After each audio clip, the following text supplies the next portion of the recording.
தயவுசெய்து போட்டுக்கிட்டான். கௌரவ பிரதமர் அவர்களே, நான் சொல்லிட்டு இருந்தேன், நீங்கள் மிக தெளிவாக பேசியிருந்தீங்க. குறிப்பாக குழந்தைங்களுக்கும் பெண்களுக்கும் போக்குவரத்தில் பாதுகாப்பு இருக்கணும்னு. இன்றைக்கி ஹட்டனில் நடந்த ஒரு விஷயத்தை நான் உங்கள்கிட்ட சொல்ல விரும்புகிறேன். இன்றைக்கி நுவரேலியா மாவட்டத்தில் ஸ்கூல் போகிற பசங்க சில பேர் அந்த சிடிபி பஸ்ஸில் ஏறியிருக்காங்க. அந்த சிடிபி பஸ்ஸில் அந்த ஸ்கூல் போகிற பசங்க ஏறும்போது அங்கே பஸ் கண்டக்டர் ஒரு வாக்குவாதத்தில் பஸ் கண்டக்டர் ரொம்ப தவறான முறையில் தவறான சொற்களும் பாவிச்சு ஸ்கூல் போகிற பசங்களை பஸ்ஸில் இருந்து இறக்கியிருக்காங்க வலுக்கட்டாயமாக.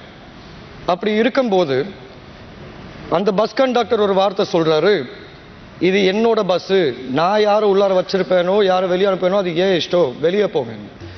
நான் ஒரு விஷயம் சொல்ல விரும்புகிறேன். இங்கே கௌரவ அமைச்சராக இருக்கட்டும், கௌரவ பிரதமர் அவர்களாக இருக்கட்டும், சபை தலைவர் கௌரவ பிமல் ரட்நாயக் அவர்களாக இருக்கட்டும், 50 வருஷத்துக்கு முன்னால் இனவாதம் தலை தூக்கி ஆடும்போது இதே மாதிரி தான் எந்த தவறும் செய்யாத மலையக மக்களை பஸ்ஸிலேருந்து இறக்குறது, ஸ்டேஷனுக்குள்ளார விடாமல் வச்சுருக்கிறது, இந்த மாதிரி விஷயம் எல்லாம் நிறையாவே பண்ணியிருந்தாங்க.